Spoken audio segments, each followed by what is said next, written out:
Con gái bị trai 18 tuổi quấy rối, bên kia vô tội vì tiền sử bệnh tâm thần. Sau đó tôi lại ra khỏi bệnh viện tâm thần, gia nhập một cơ sở thuần hóa kẻ ác làm giáo viên. Học sinh ở đó không phải là trẻ em hư, là siêu gấu bạo lực. Đó là điều tôi muốn. Dùng độc trị độc hiệu quả tốt nhất rồi. Cậu bé đó đang hợp pháp hét vào mặt tôi. Ông có biết con gái ông cứ la hét không? Tên của ngươi, nó cứ gọi bố. Tôi nói với cô ta tôi là daddy của cô ấy. Hắn còn cắn tôi một cái. Nhưng tôi không giận, chỉ cảm thấy toàn thân máu đều đang kích động nóng. Tôi cũng bị bệnh tâm thần 10 năm trước, nhưng bây giờ tôi không thể để anh ta bùng nổ. Tôi chỉ mỉm cười và trả lời, không sao đâu, con trai. Sớm muộn gì cậu cũng sẽ bước vào thời gian của thằng điên. Thật tuyệt khi thấy đồng loại của mình. Không biết khi hắn lúc chót sẽ gọi tên ai. 3 tháng sau, xuất hiện trong một cơ sở giáo dưỡng thanh thiếu niên có vấn đề, ứng tuyển vào vị trí giáo viên. Khác với nhà tù và bệnh viện tâm thần, những người bị nhốt ở đây còn đáng sợ hơn. Thằng nhóc là một trong số đó. Hiệu trưởng Trần Thanh nghiêm túc, sơ yếu lý lịch của bạn rất xuất sắc. Đến tổ chức của chúng tôi có đáng tiếc không? Là người tham gia, luôn thích thách thức người giàu, hoặc hy vọng có những thách thức cao hơn. Tôi phải nói trước cho anh biết, chúng không phải là những đứa trẻ bình thường, đặc biệt là đứa trẻ kia. Đứa trẻ đó không làm gì cả. Một số bạn học trong lớp kết bạn với giáo viên. Suy chút nữa đã khiến một bạn học tự tử. Giáo viên trước đây của vị trí này phải có khả năng tâm lý đủ mạnh mới được. Có phải là Triệu Bội không? Sao anh biết? Tin tức trước gây ồn ào như vậy tôi cũng thường xuyên nghe thấy. Mặc dù vậy tại sao không khuyên can cậu ta? Bố mẹ nó có tiền, cả nhà họ đều định di cư, đang làm thủ tục. Đặt đứa trẻ này ở ngoài chắc chắn sẽ gây rắc rối một lần nữa. Cho nên mời tốn giá cao gửi đến chỗ chúng tôi. Tôi cười. Tôi hiểu rồi, tôi sẵn sàng chấp nhận thử thách này. Nhân tiện, tổ chức chúng tôi không hạn chế phương thức giáo dục của giáo viên, bởi vì phương pháp giáo dục của tôi có thể khác nhau. Hiệu trưởng có chút thương xót nhìn tôi một cái. Những đứa trẻ của tổ chức chúng tôi không phải người bình thường. Bạn có thể tự bảo vệ mình là tốt rồi. Khi bàn giao thủ tục trong lớp, tôi đã thấy những thiếu niên phạm pháp đó tra tấn nữ giáo viên đến từ trước. Mặt cô ấy bầm tím, tóc cũng bị cạo. Cả người sợ hãi như vừa mới từ địa ngục ra. Nhưng đứa trẻ đó có thực sự đáng sợ như vậy không? Hắn không phải người, ma quỷ là một con thú sống. Chào mừng thầy đến, một vài giọng nói vui vẻ xuất hiện trước mặt tôi. Thầy ơi, thầy nói ai là súc sinh? Sau khi tôi nghe thấy giọng nói quen thuộc đó, từ từ quay đầu đi. Khoảnh khắc 4 mắt nhìn nhau, cốc môi tôi gợi lên một nụ cười. Triệu Bội đứng tại chỗ, mở to mắt. Sao có thể là anh? Các em trai của Triệu Bội vây quanh hắn. Có chuyện gì vậy đại ca? Anh biết người đàn ông này. Tôi hỏi anh ta, lần đầu gặp mặt nên giới thiệu bản thân. Tên tôi là Hạ Nhiên, là giáo viên mới của các bạn. Từ nay về sau, cuộc sống bi kịch của các bạn sẽ do tôi phụ trách. Tôi đi đến trước mặt Triệu Bội, thân thiện đưa tay ra. Hắn lại ánh mắt như nhìn quái vật, nhìn chằm chằm vào tôi. Anh đang làm gì vậy? Chỉ có hai chúng ta mới có thể nghe thấy. Tôi thì thầm, đây là bố mẹ bạn, tự tay chọn nhà xác cho bạn. Rất tiếc, từ giờ trở đi. Chào mừng bạn đến với thời gian chơi của người lớn. Để đối phó với những con quỷ nhỏ này, hiệu trưởng ở lại với tôi. Sáng sớm, tôi lấy thông tin của họ từ phòng giám thị. Nghiên cứu rồi. Tôi thấy rằng mặc dù các học sinh trong lớp không có gì tốt cả, nhưng hầu hết chỉ là ngỗ nghịch. Không phải phạm tội, chỉ cần chỉnh sửa tính cách, vẫn có thể trở lại một người bình thường. Nhưng tôi cũng tìm thấy một vài người giống như Triệu Bội, nhân danh bệnh tâm thần, lẩn trốn ở đây. Triệu Bội còn nhận rất nhiều đàn em ở đây nữa. Mấy em trai này, tất cả đều là sau khi phạm tội bên ngoài, cha mẹ cho đi lánh nạn, chi nhiều tiền tại ngoại, giả mạo báo cáo giám định tâm thần để thoát tội. Vì vậy, đây thực sự là cha mẹ xấu xa, chi tiền để xây dựng nơi trú ẩn an toàn cho con. Lúc này một học sinh gõ cửa đi vào. Tôi ngước mắt lên và nhận ra anh ta. Cơ thể ngắn, mụn trên mặt. Hắn là em trai của Triệu Bội, Vương Nhất Minh. Trước đây vì bắt nạt trong khuôn viên trường, buộc một cô gái nhảy lầu tự tử, cuối cùng được gửi đến đây. Có chuyện gì không? Đại ca của tôi. Triệu Bội hình như đánh nhau với người ta. Tôi sợ bọn họ xảy ra chuyện. Tôi nhanh chóng đến báo cáo với thầy. Tôi vội vàng đứng dậy đi ra ngoài kiểm tra. Đến hành lang thì thấy nơi này trống rỗng. Lúc này tôi mở điện thoại, mở camera giám sát mà tôi đã bí mật gắn trên trạm làm việc. Sau khi nhìn thấy hình ảnh, tôi không khỏi bật cười. Các bạn đã giúp tôi rất nhiều. Khi trở lại văn phòng, tôi nói với hiệu trưởng, tôi muốn kiểm tra báo cáo của mấy kẻ tâm thần trong lớp chúng ta, được không? Không ngờ mặt hiệu trưởng bỗng nhiên tối sầm lại. Giáo viên Hạ, bạn không nghe những gì tôi vừa nói sao? Tôi khuyên bạn đừng can thiệp. Tôi cười, rồi cúi đầu, đặt cốc nước trên bàn. Mời hiệu trưởng. Hiệu trưởng cầm lấy cốc nước uống cạn. Sau khi hiệu trưởng đi, Vương Nhất Minh lại đến văn phòng của tôi. Chỉ là lần này hắn không gõ cửa nữa, mà là trực tiếp một cước đá mở cửa. Đi theo hắn, còn có Triệu Bội và đàn em Trương Hân. Họ có những nụ cười bẩn thỉu, lắc lư đi đến trước mặt tôi. Giáo viên Hạ, cho tôi mượn điện thoại di động nhé. Có việc gì muốn liên hệ với nhà không? Không phải, chúng tôi là tốt bụng giúp thầy gọi 120. Nếu không thầy có thể chốt ở đây. Tại sao? Có phải vì bạn đã hạ độc nước của tôi? Nghe đến đây, biểu cảm của Triệu Bội đột nhiên cứng đờ. Hắn trừng mắt Vương Nhất Minh một lời. Vương Nhất Minh vội vàng khoác tay. Đại ca, tôi đều làm những gì anh bảo đi làm. Miệng tôi hơi nhếch lên. Tôi đã đưa cốc nước đó cho hiệu trưởng. Cảm ơn vì đã làm tôi thất vọng. Nghe đây, ba người bọn họ có chút hoảng loạn, hơi bối rối nhìn nhau. 3, 2, 1. Chào mừng bạn. Vừa xuống hành lang thì có người hét lên. Không tốt rồi, xe cứu thương. Hiệu trưởng nôn ra máu. Đồng thời, tôi đã xem xét tinh thần của họ. Sách bị khóa chặt trên bàn.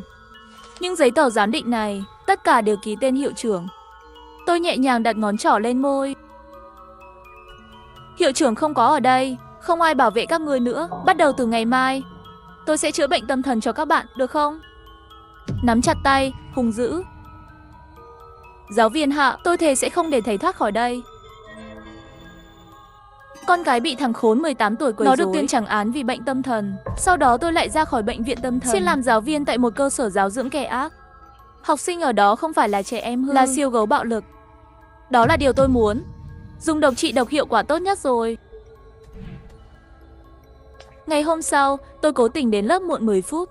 Vừa đến cửa lớp học, tôi nghe thấy tiếng ồn bên trong.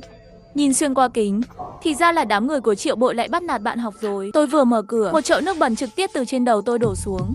Trương Phi, mấy người bắt đầu nhìn tôi cười rộ lên. Tiểu đệ Trương Hân ôm bụng cười nói thầy giáo. Xin lỗi, nước này là tôi bỏ vào, tôi không nói cho thầy biết. Tôi liếc nhìn họ, trong tiếng ồn ào, nhìn thấy một thiếu niên yên lặng ngồi ở hàng cuối cùng. Cúi đầu xuống ôm một con búp bê gấu không nói chuyện. Chỗ ngồi xung quanh anh ta trống rỗng, dường như không ai dám tới gần hắn. Tôi nhanh chóng xác định được danh tính của anh ta. Cốc môi không tự giác gợi lên một nụ cười. Thì ra nó chính là đứa trẻ đó. Triệu Bội lên tiếng. Thầy Triệu, mùi này có quen không? Có phải giống con gái của thầy không? Hương vị giống nhau. Chúng tôi có một số hình ảnh. Hắn quay sang Trương Hân nói. Trương Hân, vừa rồi bạn nói nước này là do bạn bỏ vào. Tôi đặt đó. Sao vậy? Xin vui lòng nằm xuống đất và liếm nó sạch sẽ. Thầy nói gì? Bạn không phải là người thích nhất nằm dưới đất. Liếm những thứ bẩn trên giày sao? Trương Hân đồng tử run rẩy. Sao thầy biết? Video lan truyền trên mạng năm ngoái. Nhân vật chính là ngươi sao? Một năm trước, hắn theo đuổi một cô gái ở trường. Sau khi bị từ chối, đã rất tức giận. Trên đường cô ấy đi học về, dùng lưỡi dao cắt mặt cô ấy. Cuối cùng bắt cô ta liếm giày của bạn. Cho nên bây giờ tôi cũng để bạn đến liếm nước bẩn trên mặt đất. Có vấn đề gì không? Vừa đến đã muốn chớp phải không? Hắn nháy mắt cho Trương Hân. Trương Hân trực tiếp giơ ghế lên liền xông tới chỗ tôi. Tôi nhắm mắt lại và lắc đầu. Tôi quay lưng lại và dễ dàng tránh được đòn tấn công của cậu ta. Sau đó phản xạ một cước trực tiếp đá hắn ngã xuống đất. Sau đó không chậm kéo anh ta đến trước vòi nước, dùng một miếng dẻ lau trên mặt Trương Hân. Mở vòi nước, đổ vào mặt hắn. Tôi nhìn về phía các thiếu niên. Không vội. Vào thế kỷ 17, có một bác sĩ tên là Battisti phát minh ra Sipa để điều trị bệnh tâm thần. Battisti tin kích thích mạnh có thể khiến bệnh nhân bị hưng cảm, trở nên tỉnh táo. Không biết bây giờ bạn có bình tĩnh hơn một chút không? Lão già, ta rớt ngươi. Ồn quá. Còn sức nói chuyện. Xem ra dòng nước vẫn còn nhỏ. Một học sinh sợ hãi nhìn tôi ngã. Thầy ơi, hình như anh ta đang co giật. Móng tay chuyển sang màu tím rồi. Giờ này, các bạn học trong lớp đều sợ hãi đứng lên. Từng người một, mặt họ trắng bệch. Tôi quay lại và gửi. Hiện Vương Nhất Minh đang chuẩn bị chạy ra cửa sau. Vương Nhất Minh, không phải hôm nay bạn trực nhật sao? Bảng đen vẫn chưa được lau, làm sao có thể đi được? Vương Nhất Minh vừa sợ hãi nhìn tôi, một bên chậm rãi trốn sau lưng Triệu Bội. Triệu Bội, Vương Nhất Minh, còn có bạn học ở hàng cuối cùng nữa. Những người khác ra đi. Người bạn học luôn im lặng đó đã liếc mắt nhìn tôi. Triệu Bội Trạch cười lạnh nhìn tôi. Họ Hạ kia, ông muốn gì? Vương Nhất Minh, không phải hôm bạn trực nhật sao? Bảng đen vẫn chưa được lau, làm sao có thể đi được? Tôi tắt vòi nước rồi, tháo khăn lau trên mặt ra. Sau đó tôi cười nhìn về phía Vương Nhất Minh. Tiếp theo đến lượt bạn. Giáo viên luôn tò mò. Bệnh nhân tâm thần bắt nạt người khác như thế nào? Bạn có thể biểu diễn cho tôi không? Tôi chỉ tò mò muốn chơi thôi. Không làm gì cả, tôi cầm điện thoại trong tay trái, tay phải tát vào miệng hắn. Nhưng, bạn biết cô gái đã bị bạn quay video đe dọa không? Ngày lâu ấy, một thời gian trước có một bài báo giật gân. Một cô gái tuổi teen bởi vì bị đánh đập và lạm dụng trong một thời gian dài. Video riêng tư của cô gái bị lan truyền bởi kẻ xấu, đe dọa, dưới sự tra tấn kép về thể chất và tinh thần. Cô gái cuối cùng đã chọn nhảy lầu. Và những người thất vọng vì họ bị bệnh tâm thần, cho nên chỉ là bị phê bình giáo dục một chút. Sau đó hắn đổi tên, trốn ở đây. Chờ cho đến khi ánh đèn sân khấu qua đi và bắt đầu lại. Kẻ bạo hành đó là Vương Nhất Minh. Tôi lấy ra một con dao, gấp lưỡi dao ở trên xuống và quấn nó vào bảng đen. Vì hôm nay là nhiệm vụ của bạn, vậy thì đi lau bảng đen đi. Khi bạn ép người ta quay, không phải trong lòng rất vui sao? Vương Nhất Minh nhìn lưỡi dao sắc bén, ở yên tại chỗ. Tôi dán vào tai nói, chỉ cần làm những gì tôi nói, nếu không bạn có thể chết ở đây. Vương Nhất Minh sợ hãi nhặt lên mang theo lưỡi dao, chịu đựng cơn đau dữ dội và bắt đầu lau bảng đen. Lúc này tôi nhìn Triệu Bội phía sau, hắn nhìn chằm chằm vào tôi, nhưng lại không dám làm gì cả. Tôi bước đến bên anh ấy, vừa giơ tay lên, hắn liền đem đầu mình che lại. Tôi chậm rãi đặt tay lên vai anh ấy. Đừng sợ, tôi sẽ không chạm vào bạn ngay bây giờ. Không giống họ, tôi muốn chăm sóc đặc biệt cho bạn. Nhiệm vụ, tôi đi thẳng đến chỗ người đàn ông to lớn trong góc. Vừa xảy ra rất nhiều chuyện, nhưng đứa trẻ to lớn này vẫn không hề lay chuyển. Hắn chỉ là ngơ ngác cúi đầu, ôm con gấu đồ chơi trong tay. Đưa con búp bê trong tay bạn cho giáo viên được không? Không được. Nếu bạn dám chạm vào, ta nhất định sẽ giết ngươi. Triệu Bội nhanh chóng đổ dầu vào lửa, rất chất hắn. Bây giờ người học sinh to lớn quay đầu lại, mắt sắc bén trừng mắt nhìn Triệu Bội một cái. Triệu Bội lập tức ngậm miệng lại. Đúng vậy, người to lớn này là Nhất Liên. Triệu Bội sợ hãi người đàn ông này. Bình thường tính cách cô đơn, một mình, không ai dám trêu chọc hắn. Hắn từ nhỏ đã cao hơn các bạn cùng lứa, nghiện bạo lực, không thể kiểm soát cảm xúc. Cứ 3 đến 5 là có thể đưa người vào bệnh viện. Và lý do anh ta bị đưa vào để trốn tránh xã hội là bởi vì hắn đã tự hủy hoại chân của bạn học, dẫn đến người kia trở thành người tàn tật bị liệt vĩnh viễn. Vì vậy, người đàn ông lớn này một lời không đồng ý thì quất luôn. Ngay cả những kẻ phản diện như Triệu Bội, bình thường gặp cũng đều tránh anh ta đi, nhưng ta lại không chút sợ hãi đi tới trước mặt hắn. Con búp bê này chỉ là giáo viên giúp bạn tạm thời giữ thôi. Tiếp theo tôi sẽ điều trị cho các bạn. Tôi sẽ trả lại cho bạn sau khi bệnh của bạn được điều trị xong. Tôi không cần, tôi không có bệnh, tôi không giống mấy con bọ đó. Lại nói nhảm nữa, trước tiên hãy biến bạn thành bệnh tâm thần. Tự chữa cho mình đi. Quên tự giới thiệu mình. Tôi vốn là bệnh tâm thần. Tôi nhân lúc hắn lấy một ống tiêm ra khỏi túi.